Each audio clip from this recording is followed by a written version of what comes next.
warahmatullahi wabarakatuh.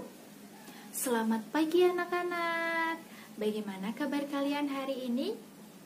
Sehat tentunya ya. Alhamdulillah. Hari ini kita akan belajar materi baru, yaitu materi di tema 6, tema alam Indonesia, dengan subtema 2, kenampakan alam daratan dan perairan.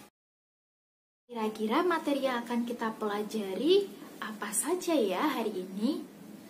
Materi yang pertama, kita akan mempelajari teks eksplanasi ilmiah, dan untuk materi yang kedua, kita akan belajar mengenai keberagaman sosial budaya masyarakat.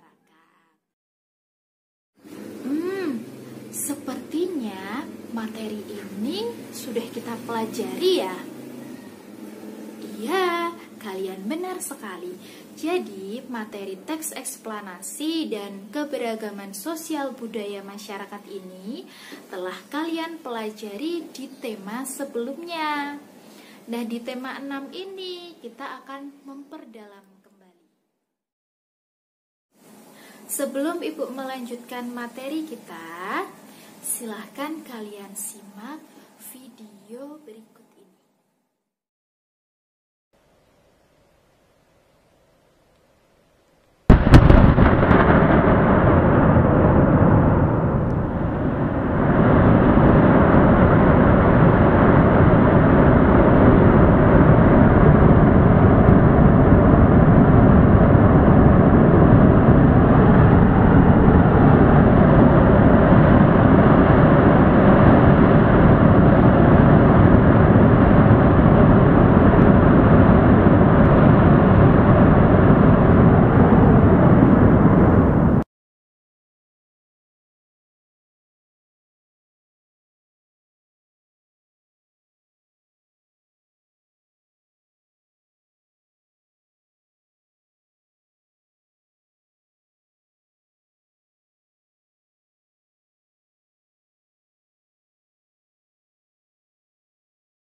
Nah, apa ya peristiwa yang terjadi dalam video tadi?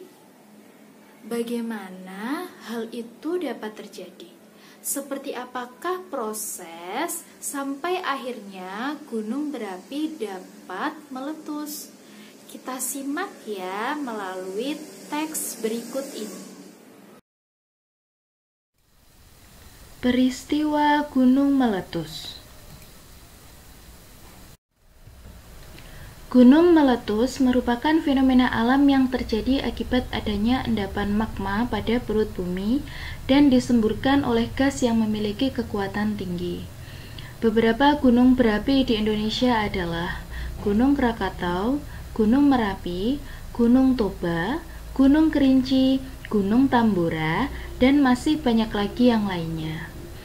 Hampir semua aktivitas gunung berapi berhubungan dengan zona kegempaan yang aktif, karena berhubungan langsung dengan batas lempeng bumi. Fenomena gunung meletus diawali dengan aktivitas pada batas lempeng bumi yang mengalami perubahan tekanan dan suhu yang signifikan, sehingga mampu melelehkan material batuan di sekitarnya, yang biasa disebut dengan magma atau cairan pijar. Magma akan mengintrusi material yang berada di sekitarnya melalui rekahan-rekahan yang mendekati permukaan bumi. Magma dibentuk melalui suhu yang sangat panas di dalam perut bumi. Material-material yang meleleh akan menghasilkan gas yang nantinya akan bercampur dengan magma tersebut. Akibat tertekan batuan-batuan di atasnya, magma dan gas bersamaan meledak dan bergerak keluar menuju permukaan bumi. Sebagian besar magma dan material vulkanik lainnya menyembur melalui lubang utama. Setelah semburan berhenti, kawah menyerupai mangkuk terbentuk pada bagian puncak gunung berapi. Sementara lubang utama berada di dasar kawah tersebut. Dampak dari letusan gunung berapi terhadap lingkungan dapat berupa dampak positif dan juga dampak negatif. Dampak negatif dari letusan gunung berapi adalah berupa bahaya langsung yang dapat dirasakan oleh manusia dan makhluk hidup lainnya, seperti awan panas, gas beracun, debu vulkanik, dan jatuhan material yang keluar dari gunung berapi tersebut. Sedangkan bahaya yang tidak langsung setelah erupsi berakhir adalah terjadi hujan lahar, rusaknya lahan pertanian dan perkebunan, serta ancaman berbagai penyakit seperti penyakit saluran pernafasan. Adapun dampak positif yang dapat dirasakan adalah lahan yang subur, material yang keluar dari perut bumi, energi panas bumi, areal wisata alam, dan sumber daya air. Sampai saat ini, gunung berapi masih menjadi sebuah momok yang mengerikan untuk masyarakat. Letusan dari gunung berapi tidak jarang menjadi salah satu bencana alam yang sangat dahsyat. Kedahsyatannya mampu membelah pulau dan membentuk danau. Nah, bagaimana anak-anak? Apakah sekarang kalian sudah memahami proses terjadinya peristiwa gunung meletus? Bagus. Sekarang Ibu akan menjelaskan kosakata baru yang ada pada teks tadi. Teks tadi adalah salah satu contoh teks eksplanasi ilmiah. Kira-kira apa saja ya kosakata yang akan kita pelajari? Kosakata yang pertama adalah gunung. Gunung merupakan bukit yang sangat besar dan tinggi. Biasanya tingginya lebih dari 600 meter di atas permukaan laut. Kosakata yang kedua, magma. Magma adalah lelehan batuan dari kerak bumi yang sangat panas. Kosakata yang ketiga yaitu lempeng. Lempeng adalah bagian kulit bumi dengan ketebalan antara 50 sampai 250 km yang hampir tegar tetapi masih dapat bergerak. Kosakata yang keempat adalah intrusi.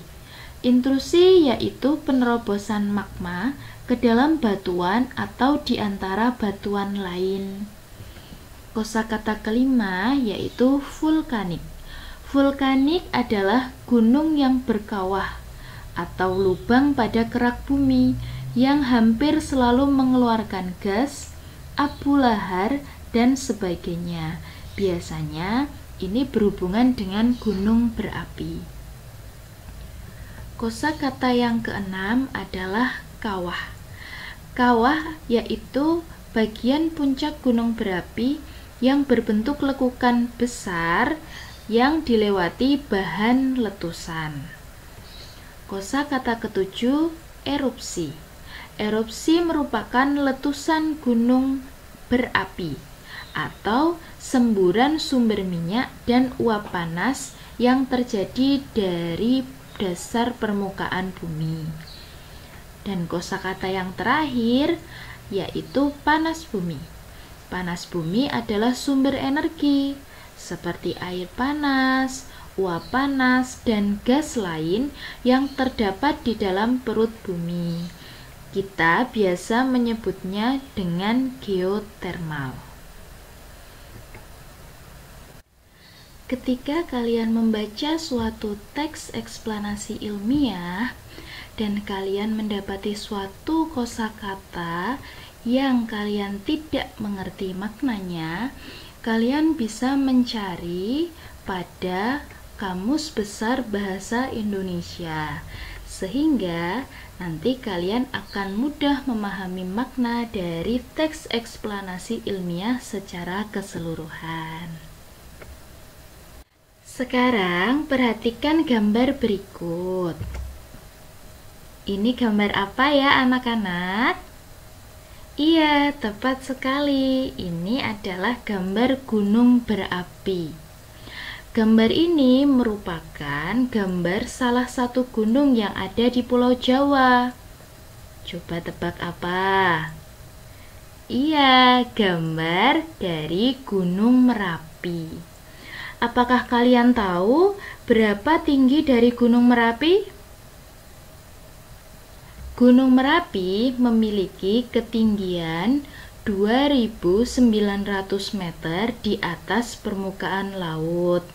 Wah, ternyata sangat tinggi ya. Bagaimana dengan gambar ini? Apakah kalian tahu ini gambar apa? Ini adalah palung. Palung merupakan bagian dari lautan yang menjorok ke dalam. Bentuknya menyerupai corong dengan bagian yang lebih sempit pada ujung bawahnya. Salah satu palung yang ada di Pulau Jawa adalah Palung Jawa. Palung Jawa memiliki kedalaman 7.140 meter di bawah permukaan laut. Apakah kalian melihat perbedaan dalam penulisan kedalaman palung ini? Iya, jika tadi pada ketinggian gunung kita hanya menuliskan 2.900, pada kedalaman palung Ibu menuliskan menggunakan tanda negatif, yaitu negatif 7.140. Mengapa ya bisa seperti itu?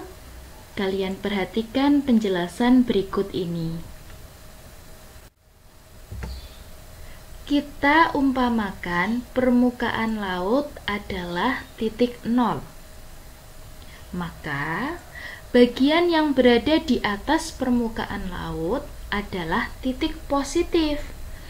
Dan bagian yang di bawah permukaan laut adalah titik negatif.